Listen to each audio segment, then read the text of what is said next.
I started crypto in 2017. Since then, I've been literally pumping out events. In my crypto Seoul days from 2017 to like 22, I've been very rooted in South Korea, and I've been the bridge between the South Korean market, builder community, and also global projects. Korea is one of the biggest markets when it comes to crypto. It has always been one of the most important markets. Upbit popped up after I joined the space, and I remember like it just like skyrocketed. Back then, before Upbit existed, it was Bithumb and Point One. Seoul, SF, Lisbon are not small cities. They deserve the most attention. Even like I'm not only doing those three, I'm literally everywhere. City nodes, like having nodes in every city. Since last year, started splitting my time between Singapore, London, and New York. But it's really, really hard because you go, you kind of build a life, and then you leave, and then you have to keep going back. But at the same time, you have to constantly keep rebuilding your life as well. So that's like what I'm struggling with at the moment.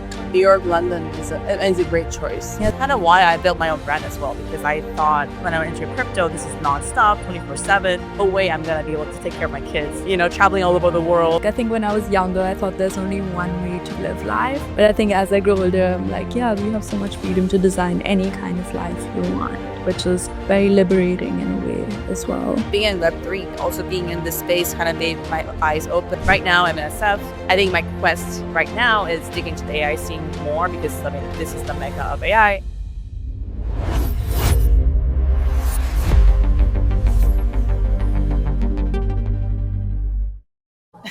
Hey, my name is Erica Kang. I'm the founder of KryptoPlanet.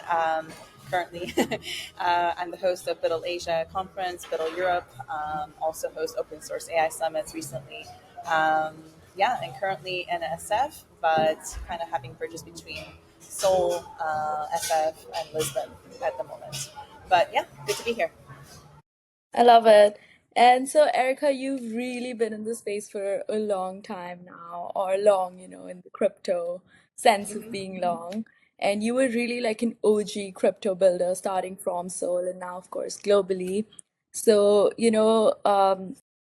and you've really been in the community building space for a long time. So, what do you think you're kind of good at in terms of, building a community, bringing people together? What do you think is your particular skill set in doing that? And how do you think you've been able to kind of grow in the space as Erica, but also as a community builder? Yeah, it's a good question. I don't really reflect on myself. I don't have time to do that, but it's a good opportunity. Um, I think my skill set is that I can read people's mind, not minds like psychic, but as like in terms of I can read between the lines. I can do what's comfortable for them. So I kind of can read the room and make the atmosphere more lively slash comfortable, so that people can actually feel belonged and welcomed, and make the room kind of cohesive in a sense that like, hey, you're like, this is a part of a really nice gathering. This is the context, and you guys should connect, that kind of thing. I think all events depend on the host. I think like it really depends how the organizer frames it, sets the atmosphere, and engages as well, like IRL, right? If you're there. And I think that's my skill set. Not like I don't do massive events. I'm not very good at those like big conferences and stuff like this. I'm more better at smaller scale, but like hand-picked guests one by one. But literally, when we gather together, it's like it creates this magical effect. And everyone who attended my like smaller events, like founders, builders, they really like it, and they often, most times, come back. They want to come back as well. So yeah, I think that's kind of what I mean, that's the only thing that I would differentiate myself from other people in some ways, but I've been very consistent at it as well. And I think another trait is that I'm very consistent. Um, I started crypto in 2017, and since then I've been literally pumping out events. And in my crypto Soul days, from 2017 to like 2022-ish, I've been like very rooted in South Korea, and I've been the bridge between the South Korean market community, the builder community, and also solid projects, global projects, right? And I've been really working hard to make sure that this is the gateway to do this, and I'm the bridge. It's been working really well, and now I'm more global, but that was my like rooted brand. So yeah, I think consistency is also a really big trait that I have. Yeah, for sure. I think especially in this space where the attention span is so little, so if you kind of just disappear, people just forget about you, you know. So you have That to like is true. consist, yeah, I keep totally showing agree. up. Yeah. Yeah. But say, okay, say someone really wants to, get started with being a community builder in their own city or, start hosting these small scale events. What's the best way you would say you would tell them to do it? And also, what are like small things that you kind of inject into your own events that really think that you think make it really really special, because I know you're very, or at least from the interviews that I watched, that you do like a lot of these small things that really kind of curate the space, and just some examples from those. Yeah, let's see. I mean, I think you have to know your community well, first of all, and do the research. Meaning that you have to see who's like what players are out there to collaborate with, and also I look at venues as well. It's like a venue search because like when you're hosting events, like venue is the most important thing.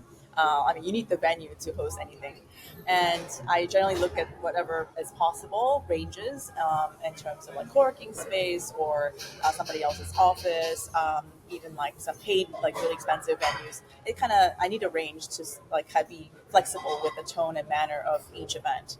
And as you know, as you said, as we said, consistency is key. So once you begin the community building, you can't really stop. And so in that sense, you really have to prepare for all these resources so that you don't take so much time each event and digging into these things, you know?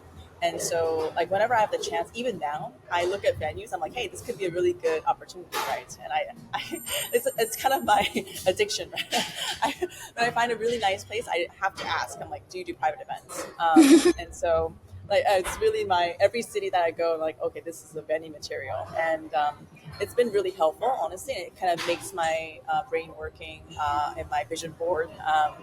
And so I think that's also a very important thing to do before you get started. And also knowing the partners so that potential collaborators, partners, so that once you have this event in mind, you can pull them together and say like, hey, this is going to be like a more DeFi themed event, and I need these players to do a talk lineup or something like this.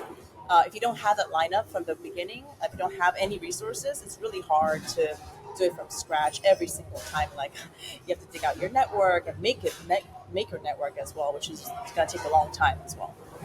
So, like before I did any of this in terms of like events or community building, I knew I had a chance because I had this network. I think that was the core thing. Like I just didn't jump right away. I was like, hey, I am the bridge. I think I can leverage this bridge and from diverse ecosystems as well. And so that's how I got started. I'm like, okay, now I should leverage and use this to my greatest advantage and stuff like this. So yeah, I think that's what I would think advise people to do before you get started. And then of course, I mean consistency, communication as well, finding making the channels to make people like welcome, come in, sign up. You got to get that all ready as well. It's like it could be Luma, Telegram, Discord, whatever you want. Koreans used the Kakao chat before. China would use WeChat and stuff like this. And even now, these days, there's Twitter, X community groups, right? So many options can be thought out, but whatever that's more comfortable. But it's also good to have more than one so that you can cater to diverse crowds and make more outreach as well. Um, so, like for example, for me, like every city I generally like regularly go to, I have a group chat. I have like a city group chat, um, and it's not big. It's actually pretty small, like 100 people or less. And this is more like catered towards founders, my speakers, that I invited in the previous days, so that hey, I'm here in town. Let's do something together, and we kind of make it happen. The Lisbon group chat is currently the most active because I literally just came from there, and I put a lot of effort into Lisbon community recently with the nest and everything. I mean, I really try to make sure that hey, it keeps on rolling. You're still like engaging. I'm still engaging. So, I mean, I can ramble for hours, but yeah. No, it makes a lot of sense, I think. And actually, I'm very curious about the nest that you set up in Lisbon, because I think, having a co-working space obviously creates that touch point on a more regular basis for people to meet each other, for you to meet people. What was kind of your mindset behind even creating that co-working space? So how did the idea come about to you? Yeah, so I lived in Lisbon for 2 years straight, and I mean, when I go to a city, I scan what's out there, especially like venues. As I said before, I like literally scan whatever is possible, what communities are out there, what co-working spaces are out there, and honestly, like when I arrived there, there was not many like engaging working space, especially in Web3, and in general as well. I thought there could be some potential there. Like there's not many like tech friendly or tech heavy, even founder heavy, curated co-working spaces in Lisbon, in the center of Lisbon as well. And I thought, I think I can add value to this because I have the network from coming from like outbound, but also inbound. I have some interest there, so I thought it could be a nice potential. Also, I was hosting BUIDL Europe, which is like a conference brand in Lisbon. Well, it could be more Europe in general, but I started from Lisbon. I did the second one this January, last January, this January. And yeah, I think Lisbon, it's been proven from my point of view that Lisbon is definitely like a really thriving European hub in terms of AI, Web3, in emerging tech and longevity. Like people do fly in from all sorts of all parts of the world, and it's very easy for people to drop by. And so I thought the nest would be a great nest, pun intended, to make people like welcome whenever they visit town, because everyone asks for co-working space when they visit Lisbon. I found this very common question, and I was like, well, I need a place to work, and I didn't find anything yet. Cafes are usually no Wi-Fi there, a very weak Wi-Fi as well. So it's really hard to find somewhere that you can actually like regularly go to. So that was the mindset, and yeah, it was quite a quest because I never had a physical space before, and having done like 8 9 years of community building, venue was my biggest challenge slash burden, in terms of cost and everything. And eventually, one of my dreams was to own my own space. Yeah. Although it's very hard to run and it's very hard to maintain the quality. So I thought it would be a nice opportunity to try. And Lisbon has like it's not super expensive. It is expensive, but it's not like it's manageable. So we thought we should do an experiment. So that's how it came about. And yeah, so it took months of planning, preparation, but so far, I mean, like we started very slow because we wanted to curate it well. But now we just did our second ClawCon, Claw sessions, which is like the open Claw meetup series, and like it's been thriving. So I'm very happy how it's turning out. Oh, that's so cool. So when you were really like hunting for the nest, did you look at a lot of different places and then there was just this one which was like, this is it? Or was it, Yeah. how did it work? So okay, so Lisbon is a small city. It's not a big city, and there's center of Lisbon, like the touristy place. I mean, which is great, but for locals and for residents, it is hard to commute there every single day to work. It's good for like cafe, like views and whatnot. It's great, but people would agree that the center of Lisbon, is really hard to get around with the car especially. And so I thought Saldana, which is like also close to my house, but also is a office neighborhood, office like big roads. It's pretty pleasant to go around, and that would be a better place in terms of planting this nest. And it turns out people were super happy. But within Saldana, I was looking at multiple venues in mind. Yeah, I did a lot of venue searching. Yeah, and this one really like stood out to me because of the ton of lighting coming in, good views, but like stable neighborhood, and like plenty of space, but not too big. If it's too big, it's hard to manage for me. So I thought, okay, it might be better to make it condensed. But yeah, like that was kind of the mindset there. Yeah. I love that. And then how did you kind of go about bringing people, getting people to come to the co-working space and then keeping that culture within the co-working space? And now, even though you're not in Lisbon, to like sustain it at the same time. Yeah. So in the beginning, as I said, like I have a city group chat. So as soon as I arrived to Lisbon, I'm like, okay, I'm gonna strengthen this group chat. However, I'm just gonna pump out as much as possible in a good way. I was like trying to be very resourceful. I hosted a lot of events, not just at the nest, before the nest, right, happened. I was hosting a lot of regular events. And through that, I was able to snowball this community and make it more thriving.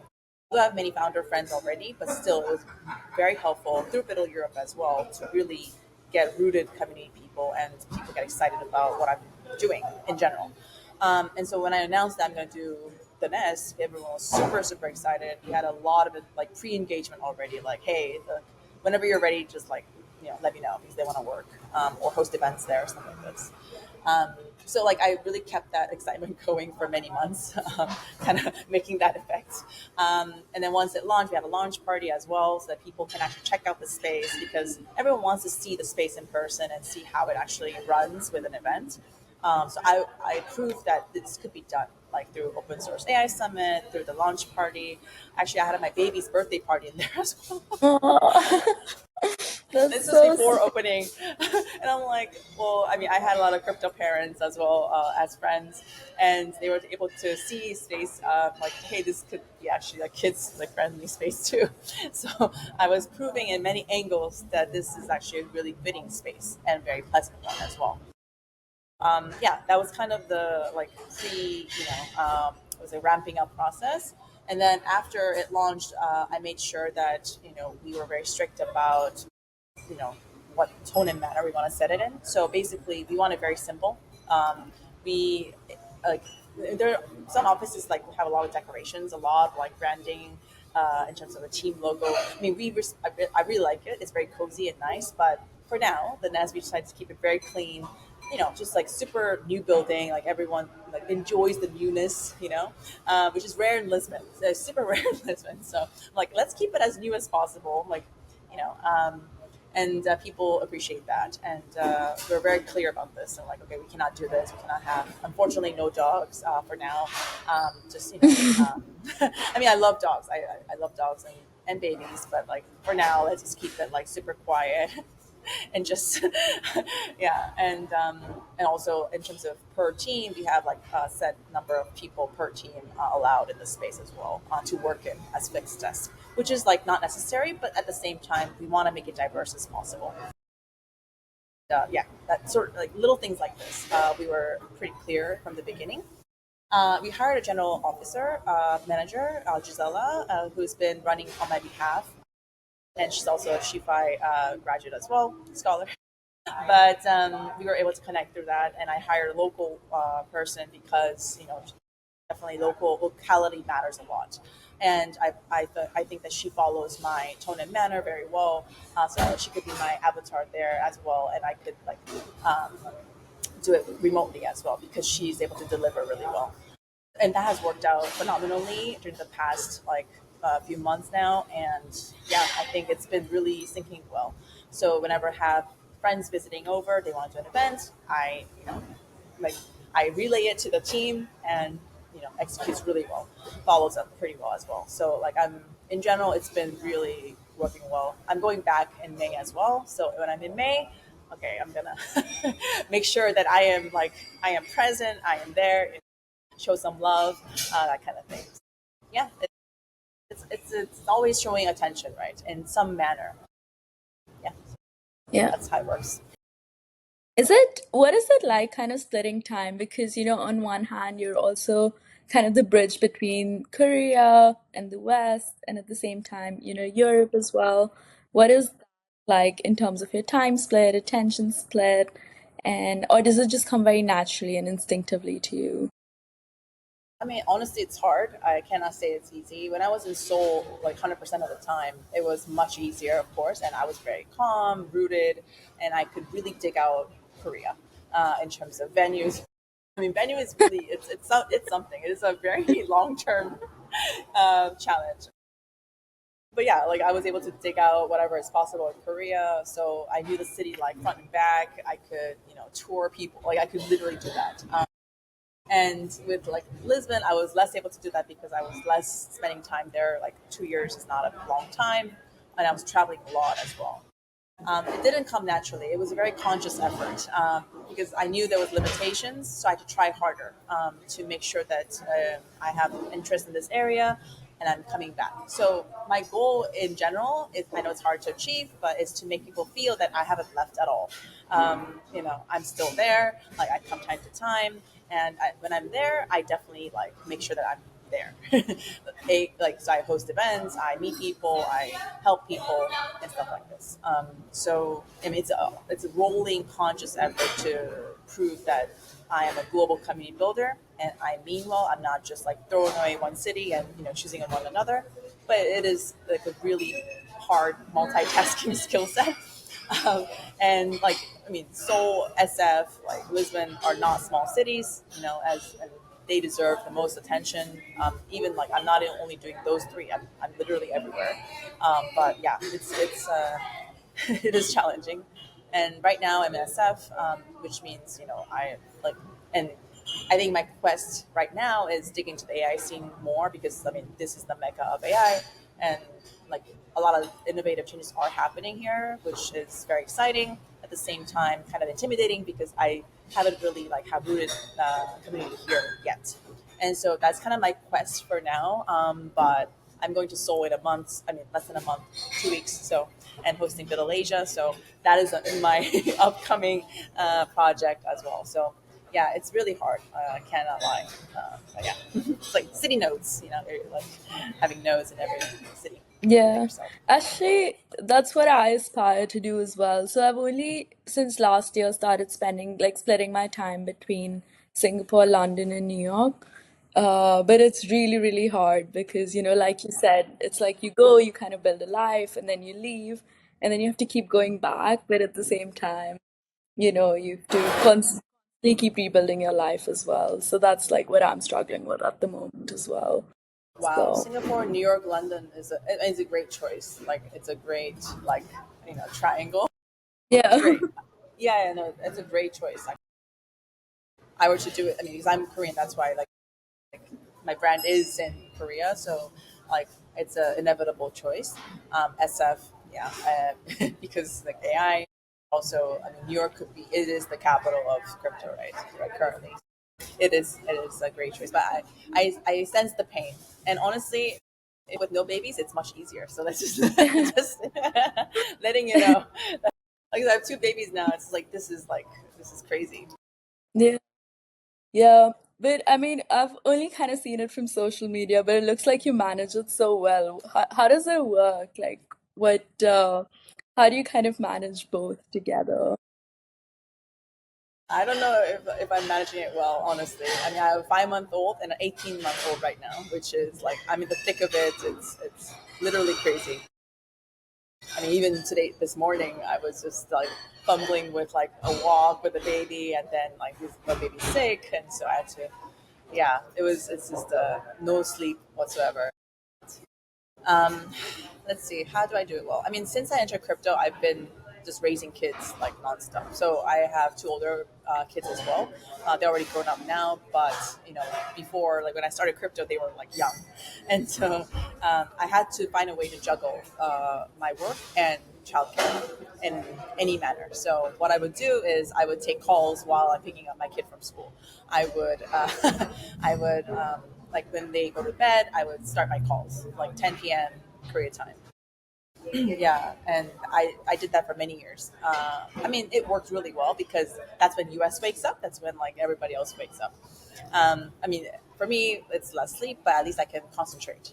So I would like condense my working time really heavily, but then I would put my like biggest effort, like just like total focus on what I do, because I know that time is limited, and so it kind of makes me push harder.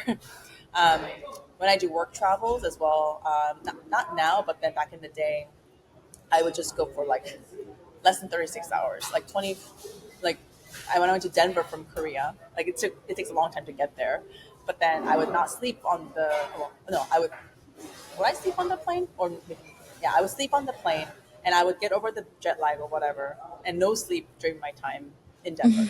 Like I would just God, nonstop, like, I would yeah, die. no, yeah, just pump out everything I can in like very short span of time and then come back very quickly. So I had to do that for a long time.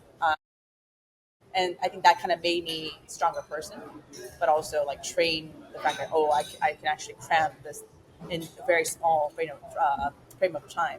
So yeah, that was a lot of training, years of training. And now babies are so young, like even younger than when I started. Yeah, this is another quest, 100%. Because one is like immobile, like they cannot move, so I have to like move them into. But yeah, it's. I mean, usually I take care of them more, like in most cases, but I do have help right now, so it's been life saving. But yeah, it's a lot for a woman to do this.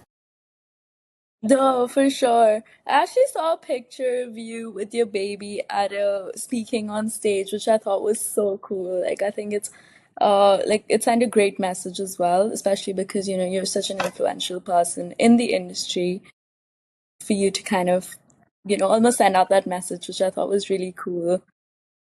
So yeah, so I think it's very very inspiring for me Thank personally. you, thank you. I mean, to be complete, like it's great to be able to do this, and I think it's a privilege to actually like bring your baby to work. And my work is my own events, so I have the liberty to do that. So in that sense, I am grateful that I can like create my own brand and then kind of be flexible with childcare and whatnot, and I can literally bring my baby to my events, which like isn't very helpful for my own focus and concentration because I have to be like very dedicated to the event, but then I cannot, so it's a hard choice. But if I need to do it, I can do it. So that is the fact that I can do it, that makes a huge difference, and that makes me like breathe. I can actually like try to make it work. Some people, they don't have liberty to do that. They have like a 9 to 5 job, and they have to commute to work, and they just can't do it. And yeah, I think that's a huge limitation right there, and it's very hard on the moms. That's kind of why I built my own brand as well, because I thought when I went into crypto, this is nonstop, 24/7. No way I'm gonna be able to take care of my kids, traveling all over the world, being part of a company that requires like a very dedicated, like full time, like engagement. I mean, which I am still engaging, but I can allocate my time, like with my own self, like if I have my own brand. And I can have seasons where I can kind of like be a little laid back, and I can be with family more. And so that's kind of like how I frame my work and life in that sense. Although it's still hectic, but at least it kind of works. And so it's all about framing how you want your life to be. Um, but yeah, it's a rolling challenge. It's always constant challenge. And so every day is a new day. It's so hard. No, for sure. I mean, I think even for me, that's kind of been my learning as I've been growing older. Like, I think when I was younger, I thought there's only one way to kind of live life. But I think as I grow older, I'm like, yeah, you have so much freedom to design any kind of life you want, which is very liberating in a way as well. Yeah, And being in Web3, I think also being in this space kind of made my eyes open, because if I was in a corporate job before, I was working at Korea Telecom, which is a big telco company in South Korea, and in that sense, I had to like be there. And I thought I had no other choice.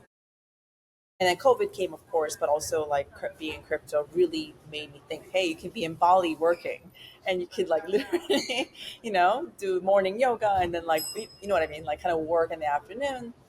So I never thought that was possible with my limited experience span. But yeah, I mean, thanks to crypto and like this whole flexibility in work schedule, I was able to say like, hey, as a mom, I can actually do this as well. So yeah, it's doable. It's just a lot of like constant scheduling, but yeah, it works. yeah, yeah, no, it's really cool. And so coming to BUIDL Asia, which is coming up right now in Korea, I kind of wanted to understand more from you about the history of Korea when it comes to crypto, because Korea is one of the biggest markets when it comes to crypto. It has always been one of the most important markets. How do you think that's kind of evolved, from when you kind of started in crypto in Korea versus now? Do you see a big difference? And what are some of the biggest changes that you've seen when it comes to Korea? Yeah, when I joined crypto like in 2017, there were not many players out there. It was actually the ICO era where like a lot of like layer ones wanted to promote their ICO, go on global tours, and that's how I got a lot of job offers. Actually, they're like, "Hey, like you seem bilingual and pretty communicative. Like, why don't you join our company to do a global tour?" That was literally my first job pitch, like that I got when I entered crypto, and it makes sense at the time, but I just didn't join. But there was a lot of that in South Korea. Of course, main exchanges stay the same. I think honestly, not much has changed. Like if you kind of go full circle, like from 2017 to now, just comparing these 2 years, it seems like the number of players. I mean, definitely grew. Of course, like a lot of research firms popped up, which is great.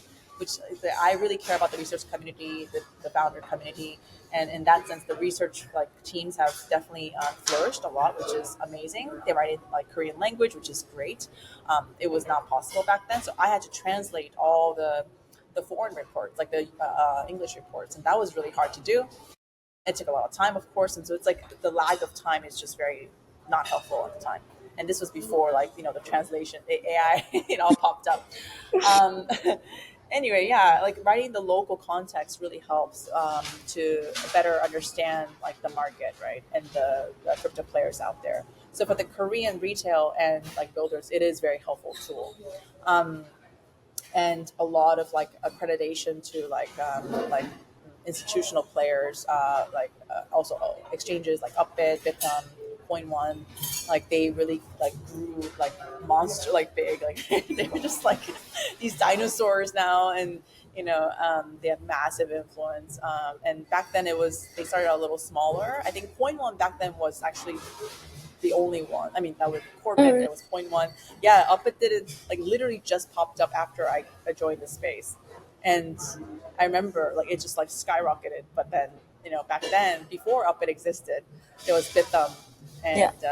and Coin One and Corbett and like blah blah blah. So it was an interesting like change of scene in terms of exchanges. But yeah, Upbit is predominantly number one right now, which is very interesting to see. Um, in terms of develop, so I care more about the founder and developer community and student community. A lot of the student communities have flourished a lot, especially like student clubs. I think like quadrupled, definitely doubled, more than maybe tripled, because there were Wow. none. Yeah, literally close to none. I mean, they did pop up, but I think they were less solid. Now they have a legit framework. They actually run pretty actively. They engage with a lot of projects. They get grants from projects. So it's like a lot of activity there. And I'm a part of E-Governments University, which is my college that I graduated from. And so I'm hosting SheFi Seoul Summit there actually in April for the third time. And yeah, I try to make my because they have a huge EVA chain blockchain club as well that's been running for many years. So yeah, such student clubs have been flourishing a lot. So those things I feel like it's a massive change to the better.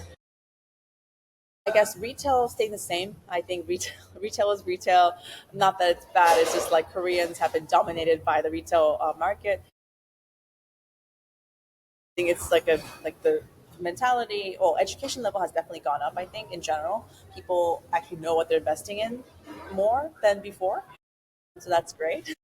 There's more awareness, right? So like, Yeah. hey, like the scam awareness as well. People are less scammed, hopefully, than before.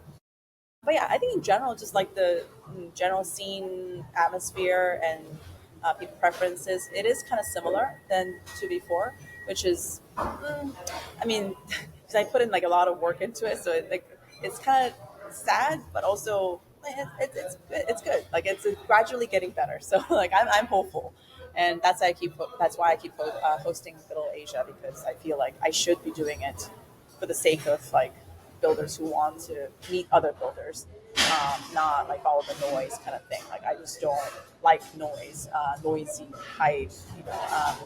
I like people who are solidly building for the longer term, and who pop out once in a while to come to like smaller events, but not like um, go for airdrops and stuff like this.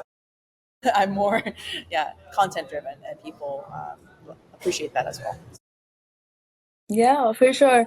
And you've kind of been in the space for like long enough to see a few cycles, and you've seen a lot of builders come and go. you also hosted a podcast in like 2020, met a lot of builders through that, and of course through the community events. What do you think? Are you able to kind of now identify who's in it for like the short run versus the long run?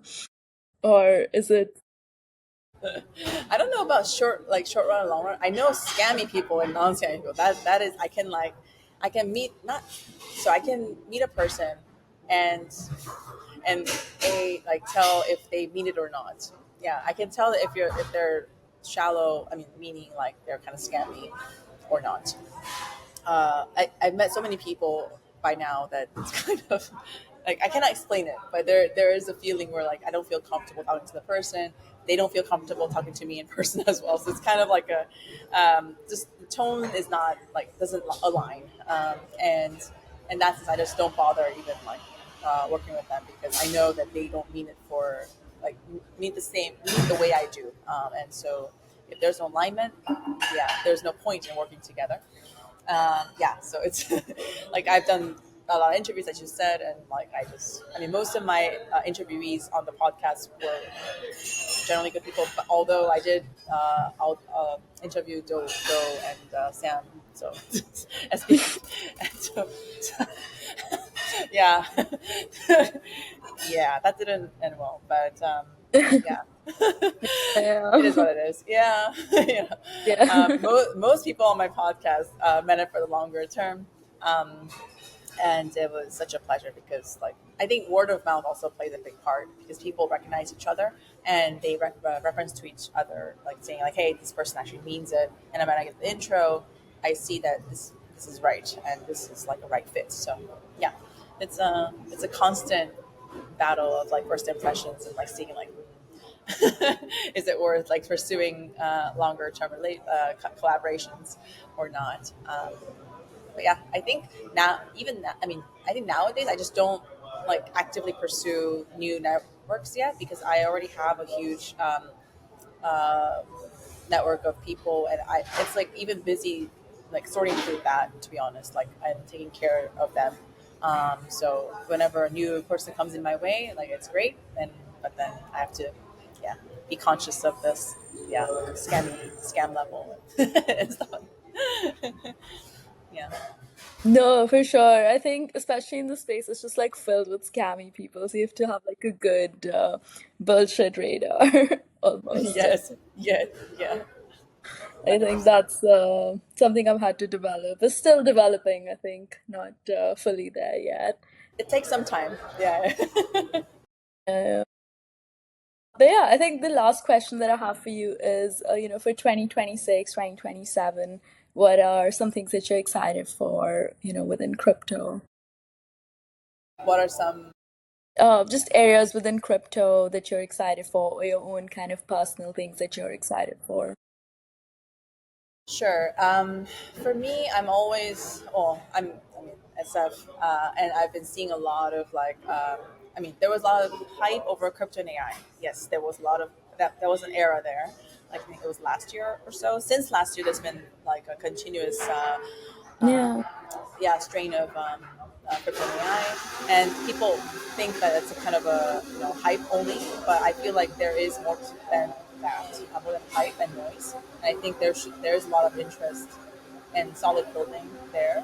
Um, Privacy is also a big aspect that I always look forward to building more and making it more accessible to users. These interfaces and everything, like the usability is still off, and I think like when the team that solves that is going to win it, right? And so I think privacy is such needed in AI as well, safety for security reasons and whatnot. I think it's going to be huge if they figure out a way to embed it well and make sure that it's fully protected. So that's the area that I'm particularly interested in right now. And of course, like anything social media related, that's also I think a very good but really hard to solve. Lens, for example, like that, I tried everything like to test it out and see if it actually works. The events, the event pages as well, like the try to make socials and events like the whole platform happen. Like there are many teams that are trying to do it, and I appreciate that. Like and NFTs as well, like it's all integrated into one, and it is like a very fascinating and useful use case, right? And I think that has a lot of potential. Yet it hasn't been completely like that hasn't hit the user market yet. And still, we like we engage in Luma, like we depend on Luma and like all these like X and whatnot, right? So it's kind of a rolling problem, and I think.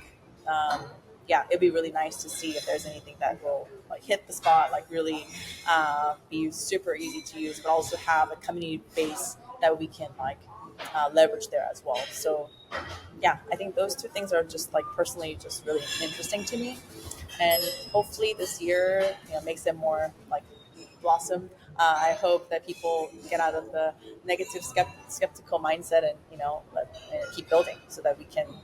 I mean, blockchain is needed. It's gonna like in any level, it's gonna be needed. So I think like never lose faith and like just keep building would be the way to go.